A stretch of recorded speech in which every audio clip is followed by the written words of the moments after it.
Hello दोस्तों। आज हम बात करेंगे ऑल्टरेशन और शेयर कैपिटल के ऊपर। बहुत इंपॉर्टेंट टॉपिक में से है। तो आज कंपनी लॉ में ये टॉपिक हम कर रहे हैं। कंपनी लॉ की बाकी और वीडियो देखनी है आपने तो प्लेलिस्ट हमारी बनी हुई है, आप जाके देख सकते हैं। ठीक है, चलिए बिना को तरीके शुरू करते हैं। तो ऑल्टरेशन यानी कि शेयर कैपिटल में बदलाव कैसे कैसे आप कर सकते हो। तो सेक्शन 94 ऑफ कंपनीज एक्ट 2013 में बता रखा है कि आप कर सकते हो ऑल्टरेशन अगर आपका पहले तो आर्टिकल ऑथराइज करे। अगर आपका आर्टिकल ऑथराइज करता है, आर्टिकल में प्रोविजन है, तो आप कर सकते हो। और वो कंपनी अगर लिमिटेड बाय शेयर कैपिटल है तो भी आप कर सकते हो, वरना लिमिटेड बाय शेयर कैपिटल नहीं है तो वो नहीं कर सकते। और वो कैसे कर सकती है? By passing an ordinary resolution. Ordinary resolution pass होना चाहिए इन कंडीशन के आधार पे, after the condition of its memorandum in regard to E capital. तो अगर मेमोरेंडम में कंडीशन मैच हो रही है तो कर सकते हो। जैसे पहला क्या है, आप ऑथराइज्ड कैपिटल को इंक्रीज कर सकते हो by such an amount as it thinks expedient by issuing fresh issue.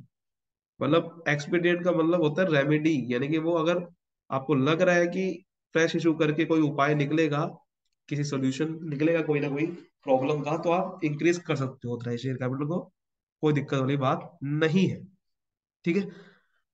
To consolidate and divide all or any of it share into larger amount.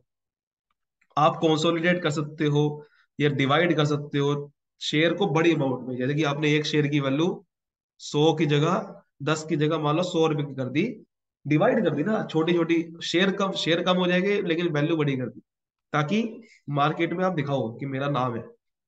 या फिर आपने अपने शेयर को कन्वर्ट कर दिया स्टॉक में, या रिकन्वर्ट कर दिया स्टॉक को शेयर में ऑफ एनी डिनोमिनेशन। या फिर to subdivide it share into smaller amount, then then fixed by memorandum. फिर मेमोरेंडम की फिक्स होने की, जो फिक्स कर रखा है मेमोरेंडम ने, उसको छोड़ के अगर आपने स्मॉलर अमाउंट में शेयर कर दिया तो आप कर सकते हो अल्टरेशन। सपोज करो मेमोरेंडम में कह रखा है कि शेयर की वैल्यू 10 रुपए है, लेकिन आपने 5 रुपए कर दी, ऐसा आप कर सकते हो। But the proportion paid and unpaid on each share remain same. बाकी सब कुछ सेम रहना चाहिए।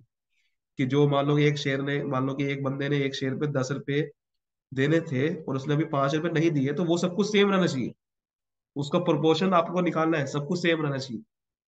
ठीक है ना। टू कैंसिल शेयर, आप शेयर को कैंसिल भी कर सकते हो रेजोल्यूशन पास करके। अगर कोई शेयर आपको लग रहा है कि ये हमारी कंपनी में बिल्कुल बेकार है, तो आप शेयर को कैंसिल कर सकते हो। कैसे शेयर को कैंसिल करोगे? फिक्टिशियस एसेट से। मतलब आपने फिक्टिशियस एसेट से शेयर कैसे कर दी? मान लो कि आपको शेयर वो फालतू के पड़े तो अपने शेयर को कैंसिल कर दी। और फिक्टिशियस एसेट का मतलब जैसे कि आपको कोई पीएनएल अकाउंट का बैलेंस पड़ा है डेबिट साइड, तो उसको डेबिट करा, उसको उसको कैंसिल करना है ना आपने। तो पीएनएल अकाउंट को क्रेडिट करा, और जो शेयर कैपिटल है आपने उसको डेबिट कर दिया, ताकि शेयर कैपिटल कम कैंसिल होगी। तो ये चीज है। तो ये हम लीगल रिस्ट्रिक्शन समझ लेते हैं ऑल्टरेशन की।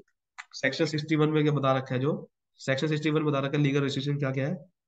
तो पहला तो ऑल्टरेशन स्पेसिफाइड कंपनी के द्वारा हो सकते हैं, जैसे कि लिमिटेड बाय शेयर कैपिटल होती है। आर्टिकल में प्रोविजन होना चाहिए, ऑर्डिनरी रेजोल्यूशन पास होना चाहिए। प्रोसीजर क्या है? सबसे पहले तो जो ऑर्डिनरी रेजोल्यूशन पास हो उसको एक्सेप्ट होना चाहिए, तभी आप कर सकते हो। एक्सेप्ट होने के बाद उसका जो इन्फॉर्मेशन है आपको रजिस्ट्रार को भेजना है विद इन 30 डेज। अगर डिफॉल्ट हुआ तो पनिशमेंट लगेगी with a fine which may extend to 1,000 rupees. 1,000 rupees हर दिन का लगेगा जब तक वो डिफॉल्ट चल रहा है। या फिर 5 लाख रुपए लग सकता है, which ever is less. Effect of conversion of share into stock. तो अगर आपने शेयर को स्टॉक में कन्वर्ट कर दिया है, हालांकि मैं इसकी भी वीडियो बना चुका हूँ शेयर को स्टॉक में कैसे कन्वर्ट कर, तो उसकी आपको इन्फॉर्मेशन भेजनी है किसको? रजिस्ट्रार को। ठीक है। और इफेक्ट नोटिस ऑफ इंक्रीज, अगर आपने शेयर कैपिटल को इंक्रीज करा है तो उसका नोटिस आपको भेजना है रजिस्ट्रार को विद इन 30 डेज। ज्यादा विद इन 30 डेज में सब कुछ भेजना होता है। प्रोसीजर समझ में आ गया क्या है? कुछ भी नहीं है ना, बस यही चीज करनी है। उसके बाद आप समझ लेते हैं कि जो जो पॉइंट थे, ये जो पॉइंट है इसको बेसिकली एक हेडिंग्स में डाला हुआ है। देखो हेडिंग आपको समझनी है बहुत अच्छे से। जैसे सबसे पहला था ऑथराइज कैपिटल को इंक्रीज करना, तो उसको देखो अच्छे समझो क्या चीज।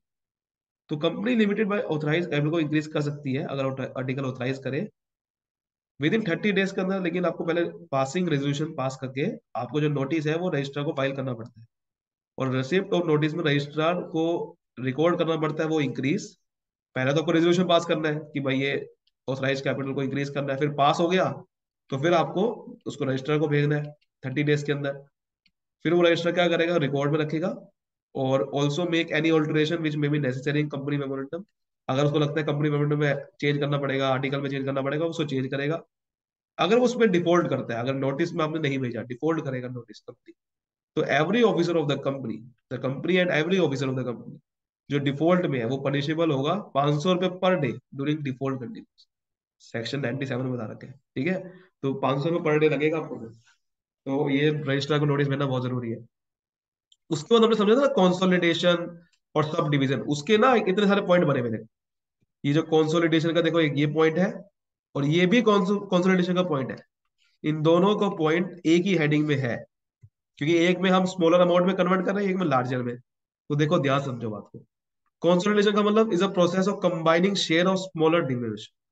आप शेयर को कंबाइन कर रहे हो छोटी छोटी डिनोमिनेशन में। जैसे कि मान लो कि 10 रुपए का 10 शेयर 10 रुपए की है, और कंसोलिडेट कर दिया आपने एक शेयर, आपने मिला दिया एक शेयर 100 रुपए का कर दिया, कंसोलिडेट कर दिया ना, कि आपने सारी वैल्यू को मिला दिया। अगर 10 शेयर 10 रुपए का एक शेयर था, तो आपने क्या करा कि आपने वैल्यू को कंसोलिडेट कर दिया, आपने एक ही शेयर बना दिया और उसकी वैल्यू 100 रुपए रख दी। तो बात तो एक ही होगी ना, इसका भी 100 रुपए वैल्यू थी टोटल मिला के, इसकी भी 100 रुपए है, लेकिन शेयर आपका एक हो गया, तो आपके शेयर कम हो गए एक तरह के। ये करने के लिए होता है कि शेयर कंपनी में कम है, ये दिखाने के लिए करना पड़ता है। या फिर आपने बढ़ा दी लार्जर अमाउंट का, जो पॉइंट था कि 10 शेयर मान लो 10 रुपए के है, ये तो आपने क्या करा था, बढ़ा दी थी एक एक शेयर की वैल्यू। अगर आपने ऐसा कर दिया, सपोज करो कि 100 शेयर 1 रुपए का कर दिया, तो भी बात एक ही रहेगी ना। तो ये आपने छोटी अमाउंट का कर दिया एक शेयर वैल्यू, उसमें बड़ी कर दी थी। अब सब डिवीजन क्या होता है, देखो ये तो कॉन्सोलिडेशन है, मिला देना, इसमें कॉन्सोलिडेशन होता है मिला देना। सब डिवीजन क्या होता है, sub division is just opposite. Sub division opposite होता है कॉन्सोलिडेशन का, कि 1 शेयर ऑफ अगर 100 रुपए का है, तो आपने डिवाइड कर दिया ज्यादा शेयर में। तो मतलब कि अगर आप कंसोलिडेट करते हो, तो वो स्मॉलर डिनोमिनेशन में कन्वर्ट हो जाता है। स्मॉलर डिनोमिनेशन में, यानी कि शेयर आपने 10 शेयर को सिर्फ एक शेयर में कन्वर्ट कर दिया। लेकिन जब सब डिवीजन होता है तो उसको उल्टा होता है, तो आपने एक शेयर को 100 में कन्वर्ट, अगर 10 शेयर में कन्वर्ट कर दिया, तो उसे क्या बोलेंगे, कौन जैसे कि आपने ये करा 1 शेयर को अगर आपने 10 शेयर में कन्वर्ट कर दिया, तो उसे क्या बोलेंगे, सब डिवीजन। क्योंकि दोनों की वैल्यू सेम रह रही है। अगर एक शेयर 10 रुपए का है, 100 रुपए का है, अगर मैंने उसके 10 शेयर बना दिए, एक शेयर की वैल्यू 10 रुपए रख दी, तो क्या दिक्कत है, कोई दिक्कत नहीं है। तो इसे वो बोलेंगे सब डिवीजन। आपने डिवीजन कर दिया शेयर का, 100 रुपए को एक शेयर था, लेकिन आपने उसको डिवाइड कर दिए, 100 100 रुपए के डिवाइड कर दिया 10 से, तो आपने ये 10 शेयर रखा दिए, और एक शेयर की वैल्यू 10 रुपए रख दी, जिससे शेयर ज्यादा हो गए। कॉन्सिडरेशन स्मॉलर डिनोमिनेशन आ रही थी, इसमें क्या हो गया ज्यादा। So once a resolution has been passed, ठीक है, अगर रेजोल्यूशन पास हो जाता है, देखो इसमें कॉन्सोलेशन में क्या था, combining of share of smaller denomination. जो छोटे छोटे डिनोमिनेशन के थे, कि आपने 10 शेयर 10 रुपए का एक था ना, तो छोटे छोटे डिनोमिनेशन का था, उनको कंबाइन कर दिया एक ही शेयर में, इसलिए कॉन्सोलेशन बोल रहे हैं। सब डिवीजन में क्या हो रहा था, सब डिवीजन में हमने क्या करा कि आपने डिवाइड कर दिया, कि एक शेयर जो इतना बड़ा महंगा था, आपने उसको छोटी छोटी और डिवाइड कर दिया, तो उसे क्या बोलेंगे, उसे बोलेंगे सब डिवीजन। आपने एक शेयर को 10 हिस्सों में डिवाइड कर दिया, एक शेयर 100 रुपए का था, आपने एक शेयर को 10 हिस्सों में डिवाइड कर दिया, 10 शेयर बना दिए उसके, तो उसे क्या बोलेंगे, सब डिवीजन। ठीक है। फिर आपने रेजोल्यूशन पास कर दिया, तो आपको उसको रेजोल्यूशन में 30 डेज में रजिस्ट्रार को भेजना है। कन्वर्जन कर सकते हो शेयर को स्टॉक में, या फिर उल्टा स्टॉक को शेयर में। तो आपने अगर फुली पेड है आपका, तो आप कन्वर्ट कर सकते हो। जैसे कि अगर एक शेयर 10 रुपए का है, आपने ट्रांसफर कर सकते हो, it can not be transfer in part, but if 10 share, जैसे आपका फर्क क्या होता है, फर्क यही होता है ना, कि अगर एक शेयर 10 रुपए का है, तो आप उसको पूरा ट्रांसफर कर सकते हो, पार्ट में नहीं कर सकते। लेकिन अगर वो स्टॉक बदल जाएगा, इफ 10 शेयर ऑफ 10 रुपए ईच, तो वो स्टॉक में कन्वर्ट हो सकता है। अगर स्टॉक बदल गया, तो आप उसको एक शेयर 100 रुपए का भी ट्रांसफर कर सकते हो। The stock holder can transfer stock 17 रुपए का भी कर सकता है वो, क्योंकि छोटी छोटी डिनोमिनेशन से भी आप ट्रांसफर कर सकते हो। अगर आपने शेयर को स्टॉक में कन्वर्ट कर दिया, जैसे 10 शेयर 10 रुपए की ईच थे, उसको आपने कन्वर्ट कर दिया स्टॉक में, तो 100 रुपए को आप 17 रुपए भी आप ट्रांसफर कर सकते हो, 17 रुपए का भी बेच सकते हो। पर शेयर में ऐसा नहीं था। तो वही लिखा, मैं share are converted to stock, shareholder को फिर स्टॉक सर्टिफिकेट इशू करना पड़ता है। ठीक है, शेयर होल्डर को भी स्टॉक सर्टिफिकेट इशू करना पड़ता है, और registrar in the register of member amount of stock return करनी पड़ती है। फिर कंपनी को मेंबर में नाम लिखना पड़ता है, स्टॉक होल्डर का नाम लिखना पड़ता है फिर। तो stockholder is much as a member of shareholder, जैसे कि शेयर होल्डर मेंबर होता है, स्टॉक होल्डर मेंबर होता है। एक और चीज होती है, इसका नाम होता है diminishing, diminishing of share capital. इसका मतलब क्या होता है? इसका मतलब होता है कि sometimes share are issued but are not taken by member, तो देयर फॉर नॉट अलॉटेड। कई बार हम शेयर इशू कर देते हैं बट अलॉटेड नहीं करते। ठीक है, वो शेयर तो इशू कर दिए तो अलॉट नहीं करे। तो सेक्शन 94 क्या कहता है?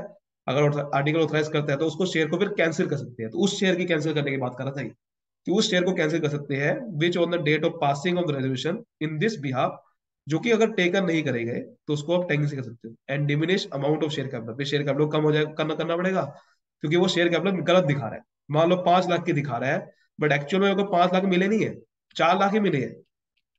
1 लाख रुपए उन्होंने लिए ही नहीं है शेयर। ठीक है ना, अलॉट ही नहीं हुए हैं वो शेयर, इशू तो कर दिए बट मेंबर ने लिए ही नहीं शेयर वो। तो ये क्या करे इस केस में? तो वो भैया कैंसिल करना पड़ेगा ना, गलत दिखा रहा है वो फिर कैपिटल आपकी, तो इसलिए डिमिनिशन बोलते हैं। आई होप ये सब चीज अच्छी समझ में आई है। वीडियो को लाइक करें, सब्सक्राइब करें, बता दीजिए। Thank you so much, all the best. मिलते हैं अगली वीडियो में।